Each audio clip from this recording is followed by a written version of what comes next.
उप सभापति ने जो आरोप लगाया वो बेबुनियाद है। उनका समस्या है क्या कि अभी दोनों अप और डाउन हो रहा है, इसके चलते जाम हो रहा है। जब वन वे अगर बाईपास में रोड बन जाता है तो वन वे हो जाएगा। यहाँ पे लगभग। नमस्कार, मैं हूँ सुजीत कुमार और अभी आप देख रहे हैं दैनिक लाइव न्यूज रिपोर्ट। अभी हम मौजूद हैं बरगनिया के नगर परिषद में, जहां पर सभापति के प्रतिनिधि ब्रज मोहन कुमार जी हमारे साथ मौजूद हैं।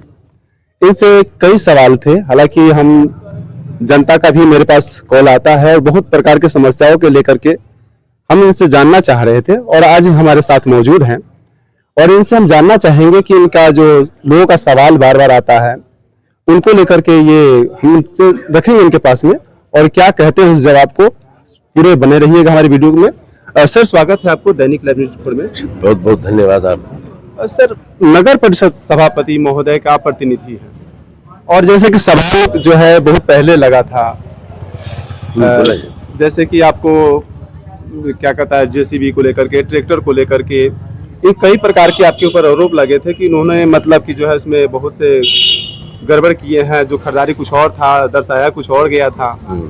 तो सर, इस पर पहले आप सवाल का जवाब दे दें कि आप क्या कहना चाहेंगे इसको लेकर के।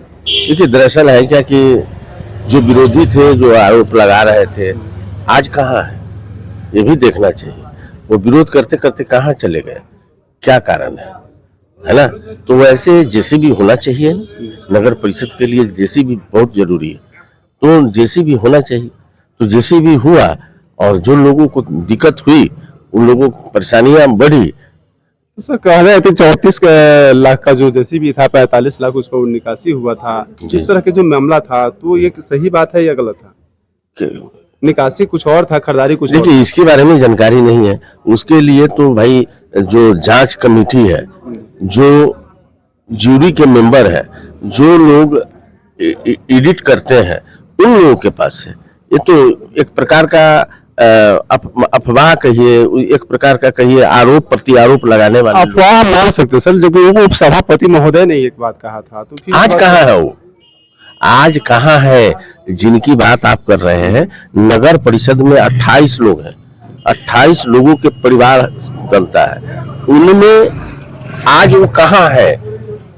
मैं सवाल पूछता हूँ कि 28 आरोप लगाना चाहिए ना, 15 आरोप लगाना चाहिए ना, 20 आरोप लगाना चाहिए ना, 25 आरोप लगाना चाहिए ना, काहे नहीं लगाते? कहाँ है लोग?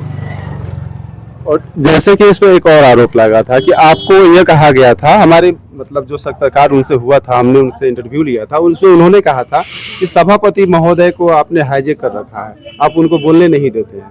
इस बात में कितना सच है? ये तो सभापति बताएंगे। एक सभापति के मैंने क्या कहते हैं मेंबर के रूप में दसई महतो जी भी हैं, तो वो बताएंगे ना, ये हम कैसे बताएं? सभापति बताएंगे, वहाँ का मैंने क्या कहते हैं जो उस बोर्ड में है वो बताएंगे कि कैसे हाईजैक कर लिया है, मेरे नेतृत्व में वो चलती है कि वह स्वतंत्र चलती है, वो तो पत्रकार बताएंगे। या क्या कहते हैं सभापति बोलेंगे, या वहाँ जो बोर्ड में है सम्माननीय मैंने वार्ड पार्षद लोग, वो लोग बताएंगे ये बात। चलिए सर, एक चीज है, बड़ा पर्व बीता है अभी हाल फिलहाल में, और भी पर्व आने वाले हैं, क्योंकि हम लोग का पर्व कभी खत्म होता ही नहीं है। लेकिन इसमें जो अभी सवाल है सोलर लाइट को लेकर के, उस पर क्या कहना चाहिए? सरकार ने अनुमति दी है, उस सिस्टम में 26 के शुरुआत में जाएगा और मैं आपको कहा कि एलईडी लाइट हाई मास्क बरगनिया चकाचौंध करेगा। सर, सबसे बड़ा समस्या है बरगनिया का जो है जाम का समस्या लगता है, और ये बरगनिया जो है जैसे छोटे टेम्पो चालक होते हैं और कई रोड के चारों तरफ लग जाता है छोटा रेहड़ी वाला, उनको लेकर के क्या करना चाहिए? सवाल तो बहुत अच्छा है, लेकिन जनता को और आपको भी जानना चाहिए कि अतिक्रमण हटाने का अधिकार सीओ के अधीन है, अतिक्रमण हटाने का अधिकार एसडीओ को है, अतिक्रमण हटाने का अधिकार है ना डीएम को है। यह उनके लिए उत्तरदायी है, स्पष्ट कहूंगा।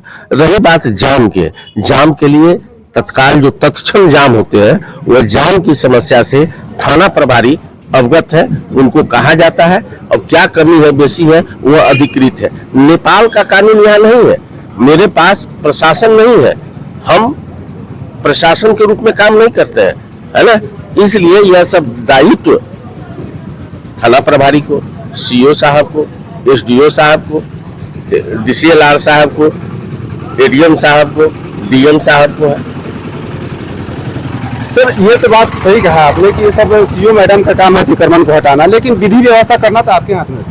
विधि व्यवस्था, हाँ, जैसे कि अब पर्व त्योहार को लेकर के मार्केट में भीड़ होती है, हालांकि बरगनी ऐसा मार्केट है जो हमेशा भीड़। मैं कहा कि यह सारी विधि व्यवस्था की बात, यह बिहार और भारत में विधि व्यवस्था का अधिकार प्रशासन को है, हम प्रशासन नहीं है। आप नगर का जो है सभापति महोदय, मैं उनको उनसे अनुरोध करता हूँ, मैं अनुरोध करता हूँ और वो अनुरोध का पालन करना उनका दायित्व है, नहीं करते हैं तो वह उनका दायित्व है। यानी इसमें कहीं न कहीं यह देखा जा सकता है कि जो भी अगर इसमें फेलियर है, जो जाम को समस्या को लेकर के जो अतिक्रमण करके रोड पर रेली वगैरह लगाते हैं छोटे व्यापारी है, उसमें कहीं न कहीं विफल होते हैं सीओ मैडम, सीओ साहब है। सीओ साहब है जी, सीओ साहब जी।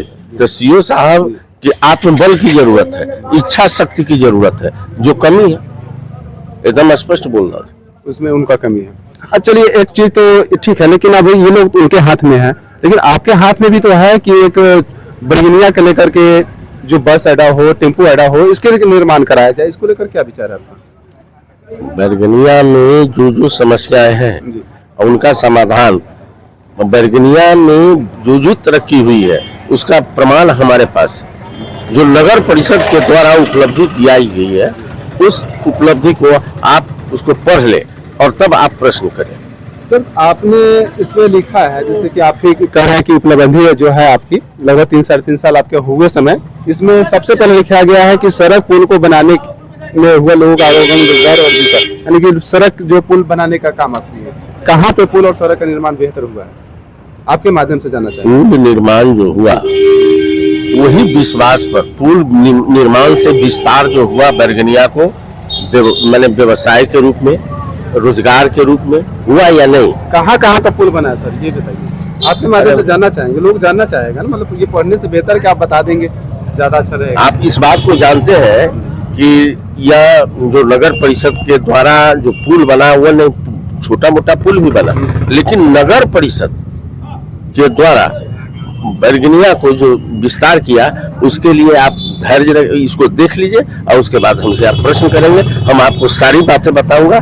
क्योंकि पुल बंसी चाचा सेतु के लिए हमने 24 वर्ष लड़ा, सुन रहे हैं, एक लंबी लड़ाई लड़ा, 24 वर्ष की जवानी दी है, 15 कितना केस हुआ है, 15 वर्ष तारीख हुए हैं, तब इस पुल पर चढ़ कर आ पा रहे हैं। अब समझे ना कि हमारी उपलब्धि है या नहीं। हाँ, ये तो आपकी उपलब्धि है कि आप लोगों ने, बंसी चाचा ने 15 कितना केस लड़ा हूँ मैं।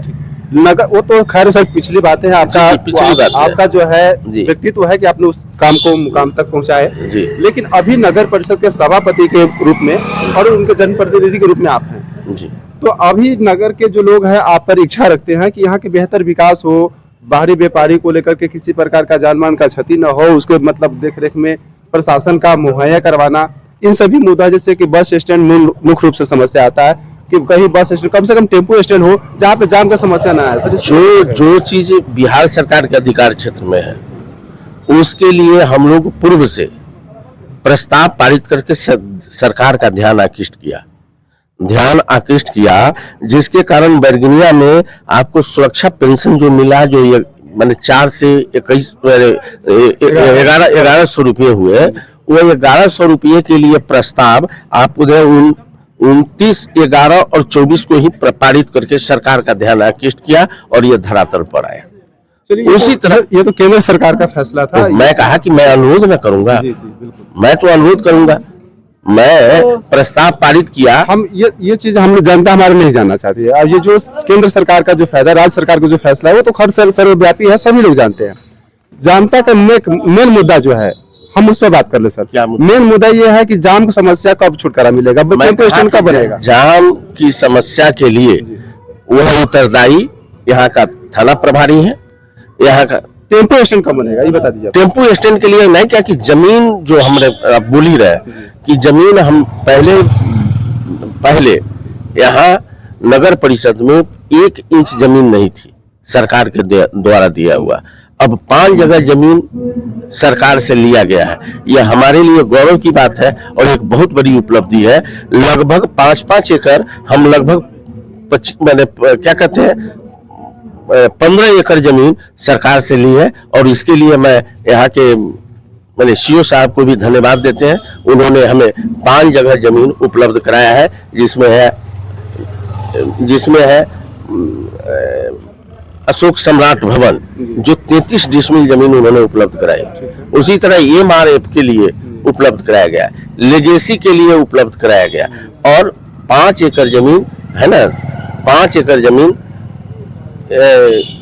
क्या कचरा प्रबंधन के लिए दिया गया। तो इसी तरह लगभग 15 एकड़ जमीन वह मिला। यह हमारे लिए एक बहुत बड़ा एक अपॉर्चुनिटी, एक मौका है और यह बहुत बड़ी उपलब्धि है। चलिए, इससे नगर परिषद के लिए तो बहुत बड़ी बात है, लेकिन ये सब तो हो ही रहा है। अभी आपके पास समय है 1.5-2 साल और जनता आपसे उम्मीद जरूर रखेगी कि कम से कम आपके कार्यकाल में टेम्पो स्टैंड का और बस स्टैंड का उचित व्यवस्था हो और जो रोड पर कहीं कहीं, जैसे कि आप देख लीजिए सरकारी अस्पताल के पास में, वहां पर जो है पानी का हमेशा रोड पे बहाव होता है, जो ये शहर के लिए कहीं ना कहीं शोभनीय वाली बात नहीं है। सर, इस पर क्या कहेंगे? देखिए, दरअसल है क्या कि यह नगर परिषद के बोर्ड के द्वारा प्रस्ताव पारित करके बस स्टैंड के लिए दिया गया है ना, वह ध्यान आकृत किया गया है। प्रयास है कि वह मिल जाएगा यहाँ नगर परिषद को, है ना, जो बरगनिया के लिए सौभाग्य की बात होगी। कब तक उम्मीद रखे जनता इस चीज को? ये पूरी तैयारी में है, पूरी तैयारी में है। मैं कहा कि 2021 से यह प्रक्रिया प्रोसेस काफी तीव्र गति से चला। चलिए, बहुत बहुत धन्यवाद। और हमारे साथ हमारी 1 नंबर वार्ड के वार्ड पार्षद महोदय जी मौजूद हैं। हम इनसे जानना चाहेंगे कुछ एक से सवाल, जैसे कि उन्होंने कहा है कि सभापति महोदय का जो हाईजैक किया गया है, इसी सवाल को लेकर इनसे जानना चाहेंगे कि जो धीरज जी ये आरोप लगाए थे या कहाँ तक सत्य है या ये बात सिर्फ हवा हो रही थी, हम इन्हीं से जानना चाहेंगे। सर, स्वागत है आपको हमारे चैनल पे। बहुत बहुत धन्यवाद आपको भी। कहने का मतलब है कि उप सभापति ने जो आरोप लगाया वो बेबुनियाद है, कोई ऐसा बात नहीं है। और जो सभापति है वो खुद सक्षम है सारे चीज को जवाब देने के लिए। उनको कोई जाके बतावे कि ऐसे करना है वैसे करना है, ऐसा हो कोई बात नहीं है, वो अपने खुद सक्षम है। जिससे सभापति महोदय भी कह रहे थे कि नहीं, उप सभापति महोदय की सभापति महोदय उनको आने नहीं देता है यहाँ पे बैठक में। खुद ब्रजमोहन जी जो है खुद वहाँ निर्णय लेते हैं। मोटा मोटी लगभग हम लोग को 3.5 साल होने जा रहा है। 3.5 साल में अगर जितना विकास हो रहा है उनको सहमति से हुआ है, वो चाहिए तभी हुआ है। और हर वार्ड में जाइए तो कहीं ना कहीं कुछ ना कुछ बढ़िया काम हुआ है। और अभी काम आप तो देख ही रहे हैं बाईपास का। एक बात आप बोले हैं जाम वाला समस्या, तो जाम का समस्या है क्या कि अभी दोनों अप और डाउन हो रहा है, इसके चलते जाम हो रहा है। जब 1 वे अगर बाईपास में रोड बन जाता है तो 1 वे हो जाएगा, यहाँ पे लगभग 50% जाम तो हट जाएगा। समझे? बहुत बहुत धन्यवाद। अभी आप देख रहे थे दैनिक लाइव न्यूज़ 24 और मैं हूँ आपका दोस्त सुजीत कुमार। और इस समय जो हम नगर परिषद के सभापति के प्रतिनिधि और वार्ड पार्षद महोदय जी से हमने जो सवाल जो किया, आप इस पर कितना अपना विचार रखते हैं, इससे कितना सहमत है, हमें कमेंट करके जरूर बताएंगे। बाकी आप देख रहे थे दैनिक लाइव न्यूज़ 24। जय हिंद, जय बिहार।